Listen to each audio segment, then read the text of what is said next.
বিশেষ করে অন্তর্বর্তীকালীন সরকার বাংলাদেশে রাজনৈতিক শূন্যতা ও মৌলবাদী শক্তির উত্থানের সুযোগে ধর্ম ব্যবসায়ীদের এখন রমরমা।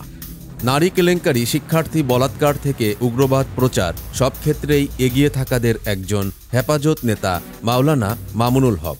রিসোর্টে আরেক মাওলানার স্ত্রীকে নিয়ে ধরা পড়ে বেশ কিছু সময় অন্তরালেই ছিলেন তিনি। 5 আগস্ট আওয়ামী লীগ সরকার পতনের পর ফের দৃশ্যপটে হাজির মামুনুল। ধর্মীয় বক্তা হিসাবে এতদিন পরিচয় দিলেও এখন রাজনীতির উচ্চাভিলাষ চেপেছে বিতর্কিত এই ধর্ম ব্যবসায়ী। শান্তিপ্রিয় মুসলিমদের দ্বীনি দাওয়াতের আন্দোলন তাবলিগ জামাতের প্রতি মামুনুলের কুদৃষ্টি ঐতিহাসিক এই দ্বীনি প্রতিষ্ঠানকে ছিন্ন ভিন্ন করে দিচ্ছে, একথা সবারই জানা। তবে এই মামুনুল কতটা দ্বিচারী সেই পরিচয়ও আরও একবার প্রকাশ্যে এলো। ব্রাহ্মণবাড়িয়ায় জামিয়া দারুল আরকাম আল ইসলামিয়া মাদ্রাসায় অনুষ্ঠিত এক ইসলামী সম্মেলনে যোগ দিয়ে মামুনুল উত্তেজনাকর রাজনৈতিক বক্তব্য দিয়ে নতুন করে আলোচনায় আসতে চাইছেন।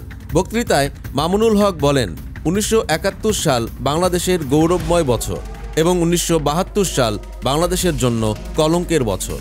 কলঙ্কের কারণ এবছর শেখ মুজিবুর রহমান সাহেব নতুন চেতনা তৈরি করেছিলেন, যা 71 এর মুক্তিযুদ্ধের চেতনাকে ছিনতাই করা হয়েছে। তিনি বলেন, 72 সালে এমন এক চেতনা ও সংবিধান তৈরি করা হয়েছিল যা 71 এর মুক্তিযুদ্ধের চেতনাকে ছিনতাই করা হয়েছে। 72 এর সংবিধান গাদ্দারির সংবিধান, মুক্তিযুদ্ধের সঙ্গে বিশ্বাসঘাতকতার সংবিধান, বাংলাদেশকে ধ্বংস করার সংবিধান। এদিকে বিগত আওয়ামী লীগ সরকারের সময়ে বিভিন্ন ওয়াজ মাহফিলে যোগ দিয়ে বঙ্গবন্ধুকে জাতির পিতা সম্বোধন করে এই মামুনুল হকই দাবি করেছিলেন, বঙ্গবন্ধু সম্পর্কে তাঁর চেয়ে ভালো কে জানে।